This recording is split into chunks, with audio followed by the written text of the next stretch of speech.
मंत्रा face wash, ये कोई cosmetic नहीं, आयुर्वेदिक औषधि है।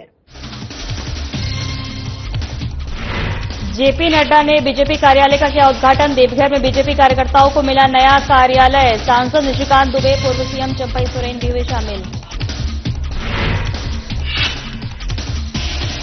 कल होगी बीजेपी विधायक दल की अहम बैठक। सदन में विपक्ष को घेरने की रणनीति पर होगी चर्चा।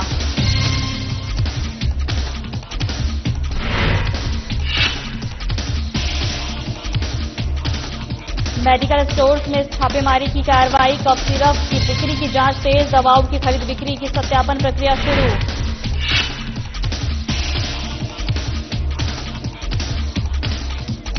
अवैध शराब बनाने वाली फैक्ट्री का भांडाफोड़। उत्पाद विभाग ने छापेमारी की कार्रवाई को दिया अंजाम। बीसीसीएल आवास पर चल रही थी अवैध गतिविधियां। 1 साल बाद शहाबुद्दीन सिद्दीकी हत्याकांड में खुलासा। पुलिस उपाध्यक्ष के नेतृत्व में सफलता। हत्याकांड से जुड़े 2 आरोपियों की हुई गिरफ्तारी। नमस्कार, मैं हूं आपके साथ सोनम बुलेटिन की शुरुआत करते हैं। देवघर में भारतीय जनता पार्टी के राष्ट्रीय अध्यक्ष जेपी नड्डा ने नवनिर्मित बीजेपी कार्यालय का विधिवत उद्घाटन किया है। इस खास अवसर पर सांसद निशिकांत दुबे, पूर्व केंद्रीय मंत्री अर्जुन मुंडा, पूर्व मुख्यमंत्री चंपई सोरेन, पूर्व मुख्यमंत्री मधु कोड़ा समेत पार्टी के कई वरिष्ठ नेता और पदाधिकारी उपस्थित रहे। जेपी नड्डा के आगमन के साथ ही कार्यकर्ताओं में जबरदस्त उत्साह और जोश देखने को मिला। क्षेत्रीय कार्यकर्ताओं और नेताओं की उपस्थिति ने पूरे कार्यक्रम को ऐतिहासिक बना दिया।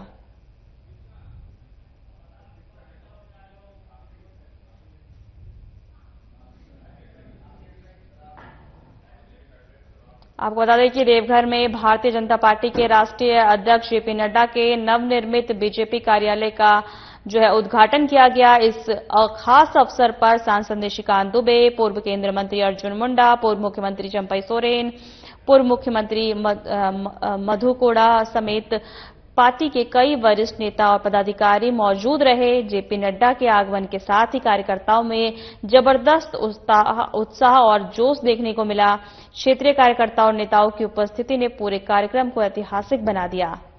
आपको एक बार फिर से बता दें, देवघर में भारतीय जनता पार्टी के राष्ट्रीय अध्यक्ष जेपी नड्डा ने नवनिर्मित बीजेपी कार्यालय का उद्घाटन किया। इस खास अवसर पर सांसद निशिकांत दुबे, पूर्व केंद्रीय मंत्री अर्जुन मुंडा, पूर्व मुख्यमंत्री चंपई सोरेन, मधु कोड़ा समेत पार्टी के कई वरिष्ठ नेता पदाधिकारी मौजूद रहे। इस कार्यक्रम में जेपी नड्डा के आगमन के साथ ही कार्यकर्ताओं में उत्साह देखने को मिला और जोश भी में नजर आए।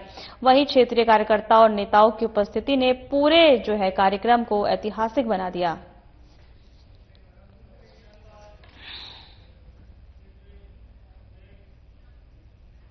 झारखंड विधानसभा के शीतकालीन सत्र को लेकर बीजेपी विधायक दल की अहम बैठक 7 दिसंबर यानी कल होने वाली है।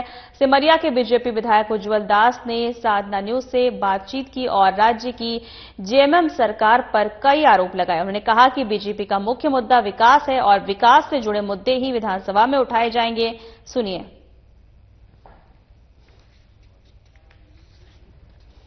देखिए, रणनीति जो है सो हमारी एक ही रणनीति रही है, विकास की रणनीति। और विकास झारखंड सरकार कर नहीं पा रही है, तो इस मुद्दे को लेकर के हम लोग सरकार को घेरेंगे और बहुत सारे मुद्दे हमारे होंगे। हमारा मुद्दा स्वास्थ्य से भी रहेगा, हमारा मुद्दा क्षेत्रीय मुद्दे भी रहेंगे हमारे। झारखंड स्तर से मुझे जो सबसे लगता है कि एक शिक्षण प्रशिक्षण संस्थान जो बंद कर दिया गया था, उसके लिए भी हम लोग जोरदार तरीके से आवाज उठाएंगे। आरजेडी विधायक दल के नेता सुरेश पासवान ने कहा कि सोरेन की सरकार राज्य को बेहद प्रभावी तरीके से चला रही है। उन्होंने बताया कि रोजगार से जुड़े मसलों पर सरकार तेजी से काम कर रही है। युवा वर्ग को बड़े पैमाने पर रोजगार उपलब्ध कराया जा रहा है। पासवान ने कहा कि सरकार की जन कल्याणकारी योजनाएं धरातल पर प्रभाव दिखा रही है, जिससे आम जनता को सीधा लाभ मिल रहा है।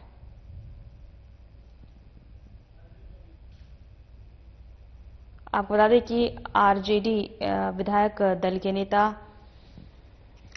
जो है सुरेश पासवान ने सरकार राज्य को बेहद प्रभावी तरीके से चला रही है। उन्होंने बताया कि रोजगार से जुड़े मसलों पर सरकार तेजी से काम कर रही है।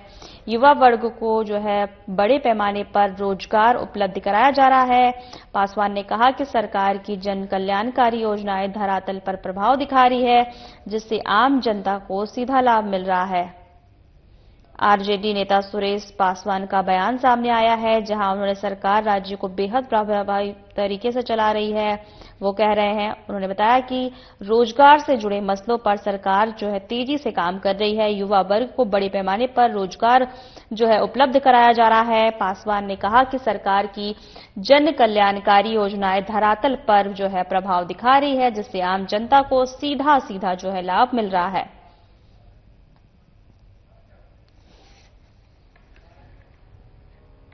वाला बात है, मुख्यमंत्री हेमंत सोरेन जो है मुस्तैदी के साथ सरकार चला रहे हैं। सारे विपक्ष के लोगों को जवाब जो है सही सलामत दे रहे हैं और विकास पर इन्होंने ध्यान दिया है। पूरे राज्य का विकास कैसे होगा उस पर ध्यान दिया है। बेरोजगारी कैसे दूर होगा उस पर ध्यान दिया हुआ है। गरीबी कैसे दूर होगा उस पर ध्यान दे रहे हैं। इसलिए ये अफवाहों पर कोई विशेष बात नहीं है। ये अफवाह होता है, सच्चाई सच्चाई होता है। झारखंड स्वतंत्रता सेनानी विचार मंच के राष्ट्रीय अध्यक्ष बटेश्वर मेहता ने साधना न्यूज से बातचीत की और बताया कि स्वतंत्रता सेनानियों की स्थिति काफी दयनीय हो चुकी है। सरकार से मिलने वाले लाभ और सम्मान से वे वंचित हैं। क्या कुछ कहा, आइए सुनते हैं। विचार मंच ये दूसरा स्थापना दिवस हजारीबाग में 1 जनवरी 26 को मनाई जाएगी, जिसमें बिहार के अतिथि आएंगे, झारखंड के अतिथि रहेंगे और जो गुमनाम स्वतंत्रता सेनानी जो डुगडुगी बजाए, जो आंदोलन में जेल नहीं गए, उन लोगों को परिवार का माली हालत बहुत खराब है। सभी को हम सूचीबद्ध कर रहे हैं और पूरे राज्य स्तर तक इसका जन आंदोलन चलाएंगे और उनको हक और अधिकार दिलाने के लिए झारखंड स्वतंत्रता सेनानी विचार मंच शपथ लिया है। मैं राष्ट्रीय अध्यक्ष झारखंड स्वतंत्रता सेनानी विचार मंच Bateshwar Mehta. Giridih district bar association का चुनाव शांतिपूर्ण माहौल में संपन्न हुआ। सुबह 9 बजे से मतदान प्रक्रिया की शुरुआत हुई थी। सभी अधिवक्ताओं ने अपने मताधिकार का प्रयोग किया। बार एसोसिएशन के 16 पदों के लिए कुल 43 प्रत्याशी मैदान में। वहीं रिटर्निंग अधिकारियों ने बताया कि मतदान की प्रक्रिया शुरू हो चुकी है। सभी अधिवक्ताओं ने वोट डाले हैं।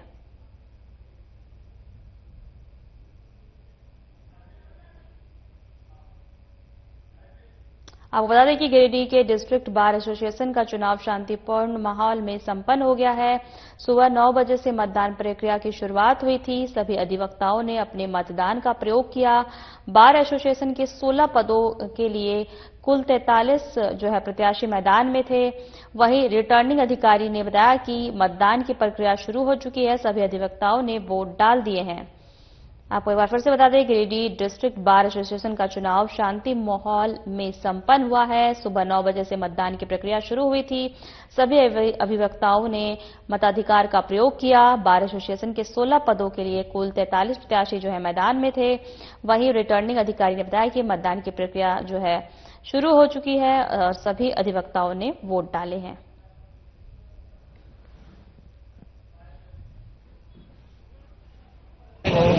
आज विशेष आभार।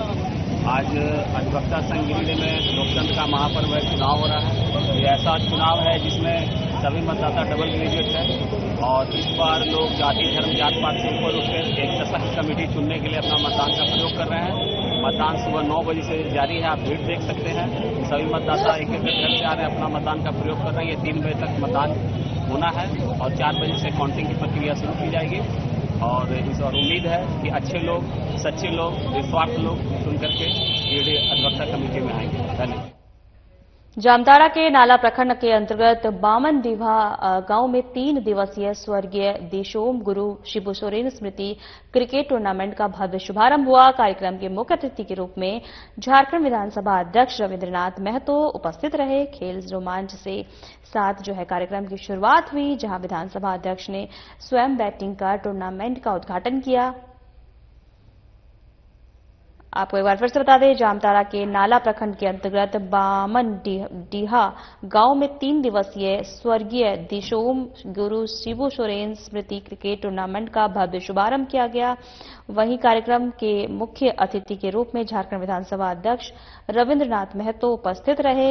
खेल रोमांच के साथ कार्यक्रम की शुरुआत हुई, जहां विधानसभा अध्यक्ष ने स्वयं बैटिंग कर टूर्नामेंट का उद्घाटन किया।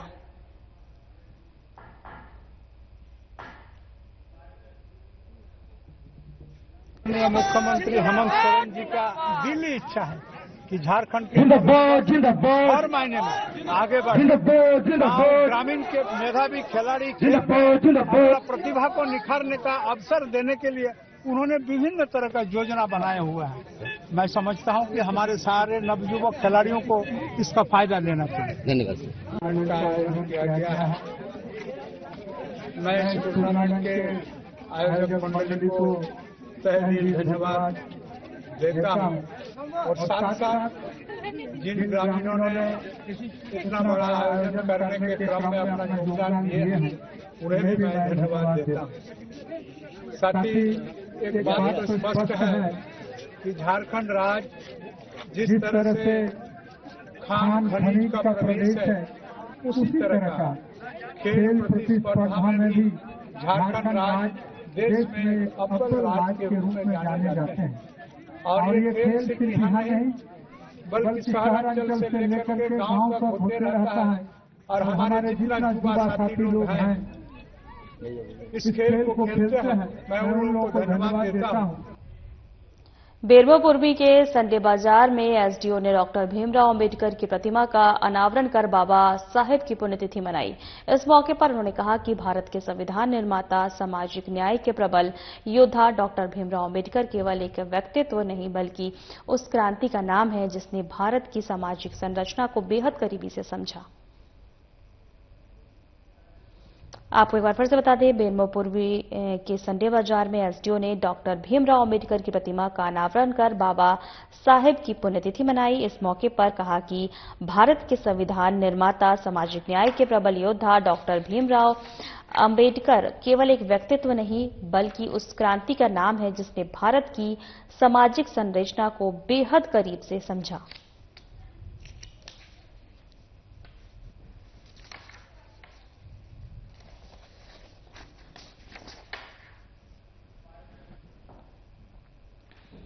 चीजों में एक अधिकार नहीं था। शिक्षित बनने का अधिकार बाबा साहब ने दिया, आगे बढ़ने का अधिकार बाबा साहब ने दिया, समानता का अधिकार बाबा साहब ने दिया, सामाजिक रूप से समरसता के साथ आगे बढ़ने का अधिकार बाबा साहब ने दिया, कानून के माध्यम से दिया।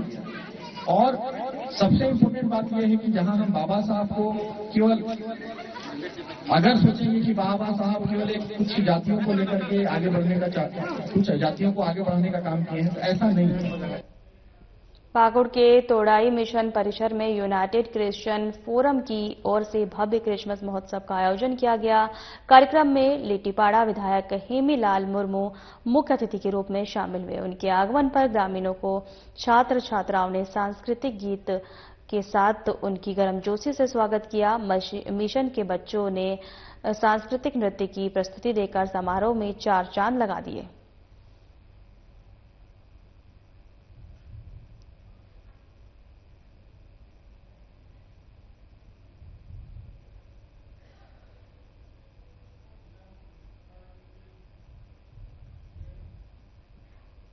हजारीबाग के स्वास्थ्य संस्थानों में से एक आरोग्य अस्पताल में निःशुल्क हृदय जांच शिविर का आयोजन किया गया। आरोग्यम अस्पताल परिसर में इस शिविर में हृदय संबंधित सभी महत्वपूर्ण जांच जैसे ईसीजी, ब्लड शुगर, बीपी की जांच फ्री में उपलब्ध कराई गई है। हृदय संबंधित रोगों का इलाज भी मुफ्त में किया गया है।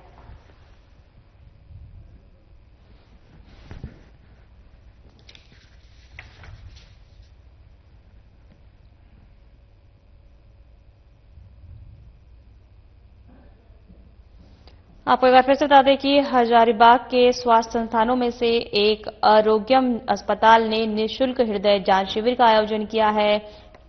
आरोग्यम अस्पताल परिसर में इस शिविर में हृदय संबंधी सभी महत्वपूर्ण जांचें जैसे ईसीजी, ब्लड शुगर, बीपी की जांच फ्री में उपलब्ध कराई गई है। हृदय संबंधित रोगों का इलाज भी मुफ्त में किया गया है।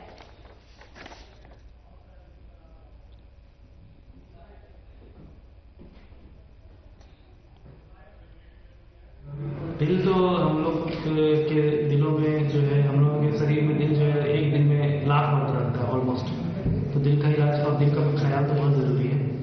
हम लोग आज हजारीबाग में आरोग्य हॉस्पिटल में एक फ्री हेल्थ कैंप कर रहे हैं हार्ट के लिए, जिसमें 40 साल से ऊपर के सारे लोगों को हम लोग ने पहले भी बताया है कि जितना जल्दी हो सके आकर मिल लीजिए हम लोगों से। कोई भी सिम्टम, जिनको चेस्ट पेन हो, सांस में दिक्कत हो, थकावट हो जाता है जल्दी, धड़कन लगता है या कोई बेहोशी होता है, चक्कर आता है, इन सारे सिम्टम्स को हम लोग हार्ट के सिम्टम्स मानते हैं। ऐसे पेशेंट्स को जरूर आकर एक बार हम लोगों से परामर्श लेना चाहिए। इसी के लिए हमने हेल्थ कैंप किया ताकि थोड़ा पब्लिक में अवेयरनेस बढ़े और जितना जल्दी उनका डायग्नोसिस हो, उतना जल्दी उनका इलाज हो, उतना जल्दी उनके हार्ट के लिए और उनके लिए बेहतर। कोडरमा जिले के डोमचांच क्षेत्र के अंतर्गत संचालित दवा प्रतिष्ठानों को थोक विक्रेता और खुदरा विक्रेता और मेडिकल दुकानों पर खांसी का जो है सिरप की बिक्री की व्यापक जांच की गई है, जो अंचलाधिकारी रविंद्र पांडे के निर्देशन में हुई है। अंचलाधिकारी के बताया कि अभियान के तहत दवा दुकानों के स्टॉक रजिस्टर का मिलान, खरीद बिक्री की सत्यापन प्रक्रिया की गई है।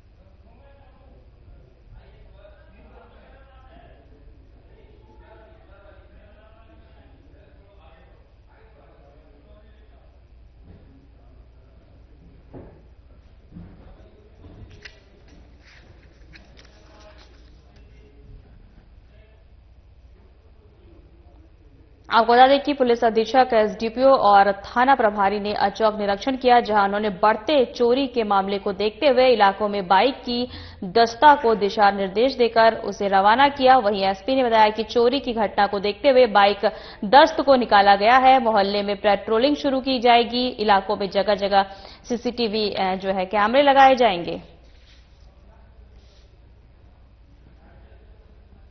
आज हम लोग सदर थाना क्षेत्र में एक ब्रीफिंग सेशन कंडक्ट किए थे, जिसमें एसडीपीओ साहब, थाना प्रभारी, सदर थाना के विभिन्न पदाधिकारी और जवान संलिप्त हुए।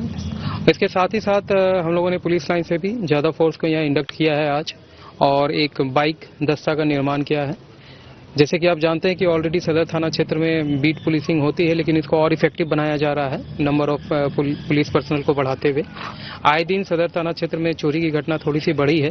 इसी चोरी की घटनाओं को संज्ञान में लेते हुए हम लोगों ने और बेटर पुलिसिंग के लिए इसमें आगे कार्रवाई कर रहे हैं, जिससे कि फर्दर चोरी की घटना ना हो। और साथ ही साथ अगर कहीं चोरी की घटना होती है तो जो संबंधित पदाधिकारी है फिर उसको जिम्मा ठहराया जाएगा कि आपके रहते हुए फिर चोरी कैसे हुई है। साथ ही हम लोग ये बोले हैं, जो हमारी पुलिस और बीट पुलिसिंग अभी रहेगी, उनको ये संदेश दिया गया है कि आप जो अपने क्षेत्र में घूमते हैं तो ये नज़र बनाए रखेंगे कि किनका घर बंद है, क्योंकि जिनका घर मान लीजिए 2 से 3 दिन के लिए बंद होता है, शादी का समय है तो लोग बंद करके जाते हैं, तो वैसे घर में चोरी होने की संभावना ज़्यादा होती है। खबरों में आगे बढ़ते हैं। खबर जो है उत्पाद विभाग और पुलिस की संयुक्त टीम ने अवैध विदेशी शराब बनाने की एक फैक्ट्री का पर्दाफाश किया। बता दें, पुलिस ने बीसीसीएल के आवास में चल रही अवैध गतिविधि पर छापेमारी की है और भारी मात्रा में तैयार हो रही विदेशी शराब जब्त की है। जब्त की गई शराब की कीमत करीब 22 लाख रुपए बताई जा रही है। पुलिस को मिली जानकारी के अनुसार आपको बता दें कि यह पूरा नेटवर्क बाजार में नकली विदेशी शराब की सप्लाई करता था। पुलिस ने बताया कि अवैध फैक्ट्री काफी योजनाबद्ध तरीके से चल रही थी और इलाके के लोगों को इसकी भनक तक नहीं थी। पड़ता है वहाँ पे छापामारी की, 2 घरों में छापामारी कर अवैध विदेशी शराब का कारखाना, मिनी कारखाना हम लोगों ने ध्वस्त किया है। कितना के माल बरामदगी हुई है? करीब शराब और अन्य विदेशी शराब बनाने की सामग्री को मिलाकर करीब 20 से 22 लाख रुपए की हमने जब्त किया है। किस किस ब्रांड की शराब? करीब 100 पेटी अवैध विदेशी शराब, करीब 200 लीटर स्पिरिट और अन्य पंचिंग मशीन, ढक्कन, स्टिकर वगैरह को हम लोगों ने जब्त किया है। कब से चल रहा था? ये साधु चौहान और पवन चौहान नामक 2 व्यक्ति है जो चांदकुनिया के ही निवासी है, उनके द्वारा अवैध विदेशी शराब का कारोबार चला रहा है। अब जानकारी तो हम लोगों को अभी फिलहाल ही मिली थी कि उनके द्वारा कार्य किया जा रहा है अवैध विदेशी शराब का, तो हम लोगों ने त्वरित कार्रवाई कर छापामारी। धनबाद के असरफी अस्पताल के पास 2024 में हुए मोहम्मद शहाबुद्दीन सिद्दीकी की हत्याकांड मामले में 2 आरोपियों को गिरफ्तार कर पुलिस ने सफलता हासिल की है। 1 साल से पुलिस फरार अपराधियों की तलाश कर रही थी, तभी गुप्त सूचना के आधार पर दोनों के हत्या आरोपियों को पकड़ लिया गया है। पुलिस उपाध्यक्ष के नेतृत्व में विशेष टीम का गठन हुआ था, जिसके तहत विभिन्न इलाकों में छापेमारी की गई। मोहम्मद शहाबुद्दीन को प्रिंस खान गिरोह द्वारा गोली मार के हत्या कर दी गई थी। इस कांड के उद्भेदन हेतु एक टीम का गठन किया गया था। टीम द्वारा इस कांड का सफल उद्भेदन किया गया था और अभी तक इसमें 11 लोगों को गिरफ्तार करके जेल भेज दिया गया था। इस कांड में संलिप्त जो मुख्य शूटर था वो बमकर चौधरी, उसकी गिरफ्तारी हुई है और एक जो लोकल लिंक था दीपक वर्मा, उसकी भी गिरफ्तारी हुई है। दीपक वर्मा का रोल ये था कि वो आसपास के क्षेत्रों के व्यवसायियों का फोन नंबर उपलब्ध करवाता था एवं साथ ही लेवी का पैसा व्यवसायी से कलेक्ट करके एक अन्य सहयोगी के माध्यम से दुबई भिजवाया जाता था। बमकर चौधरी सरायकेला का रहने वाला था और एक प्रिंस खान ग्रुप का एक सरायकेला और चाईबासा का एक मॉड्यूल था जिसमें बहुत सारे शूटर थे। लगभग हमने सभी शूटर को गिरफ्तार कर जेल भेज दिया है। एक्चुअल जो स्टोरी है, कैसे क्या हुआ, कैसे प्लानिंग हुई, वो हम लोग वेरीफाई कर सके कि ये क्या बोल रहा है, क्या नहीं बोल रहा है। तो हाँ, उसको भी आज जेल भेज देंगे रबीउल को। नहीं, रबीउल को भी इसी मर्डर केस में रिमांड पे लिए थे क्योंकि कुछ अनसुलझे पहलियां थी जिसको हमने सुलझा लिया है, उससे पूछताछ के क्रम में। किसका? रबीउल एक तरीके से हिस्ट्री शीटर है। उसके ऊपर बहुत सारे केसेस हैं, झारखंड में भी दर्ज हैं, उड़ीसा में भी दर्ज हैं। झारखंड के पाकुड़ जिले और पश्चिम बंगाल के मुर्शिदाबाद जिले की सीमा पर अब ई रिक्शा के आवागमन को लेकर जिला प्रशासन ने नई व्यवस्था लागू कर दी। यह नया नियम 14 दिसंबर से लागू होगा। जिला परिवहन पदाधिकारी मिथिलेश चौधरी ने जानकारी दी कि अब पश्चिम बंगाल से पाकुड़ आने वाले ई रिक्शा यानी टोटो सिर्फ चांदपुर सीमा तक यात्रियों को ले जा सकेंगे। चांदपुर सीमा पर बंगाल से आने वाली सवारी टोटो को रोका जाएगा। इसके बाद पाकुड़ के स्थानीय टोटो चांदपुर सीमा से इन सवारियों को लेकर पाकुड़ शहर तक पहुंचाने का काम करेंगे। यह व्यवस्था पश्चिम बंगाल के मुर्शिदाबाद और झारखंड के पाकुड़ जिला की सीमा पर टोटो परिचालन को नियंत्रित करने और संचालन को सुव्यवस्थित करने के उद्देश्य से एक विशेष अभियान के तहत शुरू की जा रही है। डीटीओ मिथिलेश चौधरी ने टोटो और ऑटो चालकों को सख्त चेतावनी देते हुए कहा कि अब सभी चालकों के लिए ड्रेस कोड का पालन और वैध लाइसेंस रखना अनिवार्य होगा। बिना ड्रेस कोड और बिना लाइसेंस के पकड़े जाने वाले चालकों पर मीटर वाहन एक्ट के तहत कार्रवाई की जाएगी। इस नियम का सही ढंग से पालन करने के लिए जो है जिला परिवहन विभाग ने टोटो डीलरों और मालिकों के साथ एक महत्वपूर्ण बैठक भी की है, जिसमें सभी को नए निर्देश दिए गए हैं, जानकारी दी गई है।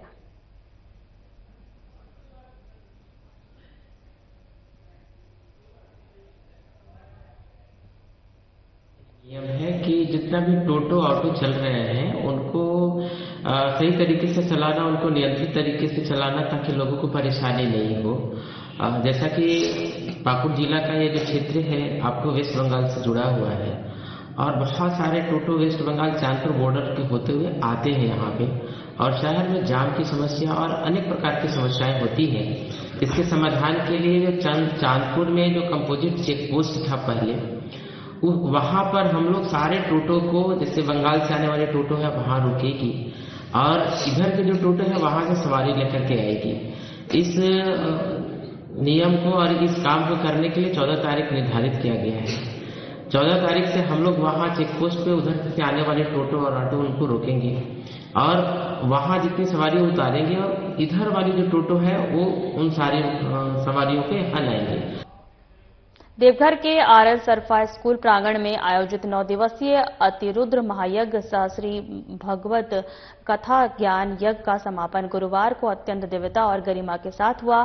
समापन अवसर पर देवी संपत्त मंडल के महामंडलेश्वर स्वामी हरिहरानंद महाराज ने आयोजन में प्रत्यक्ष और परोक्ष रूप से सहयोग करने वाले सभी व्यक्ति और संस्थाओं और सामाजिक संगठनों को प्रशस्ति पत्र एवं प्रसाद देकर सम्मानित किया। स्वामी हरिहरानंद महाराज ने कहा कि यह पूरा महायज्ञ ब्रह्मलीन गुरुदेव स्वामी शारदानंद जी महाराज द्वारा संकल्प था।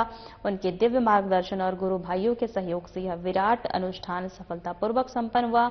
उन्होंने देवघर वासियों और देश विदेश से आए श्रद्धालुओं का विशेष आभार व्यक्त करते हुए कहा कि देवघर की जनता ने जिस समर्पण अधीक्षक उत्पाद देवघर के निर्देशानुसार जिले में अवैध महुआ शराब एवं उसके चौर्य व्यापार के रोकथाम के लिए विशेष छापेमारी अभियान संचालित किया गया है। अभियान के दौरान 2 विभिन्न स्थलों पर कार्रवाई की गई है। आपको बता दें कि जोड़ोमो गांव में छापेमारी के क्रम में एक घर में संचालित अवैध महुआ चुलाई और शराब चुलाई के अड्डे को ध्वस्त किया गया है। मौके से भारी मात्रा में जावा महुआ विनष्ट किया गया है और अवैध महुआ शराब बरामद की गई है। अवैध शराब के चौर्य व्यापार से संबंधित मुख्य व्यक्ति छापेमारी के दौरान स्थल से अनुपस्थित पाया गया। उन्हें चिन्हित कर विधि समस्त अग्रस्त कार्रवाई की जा रही है।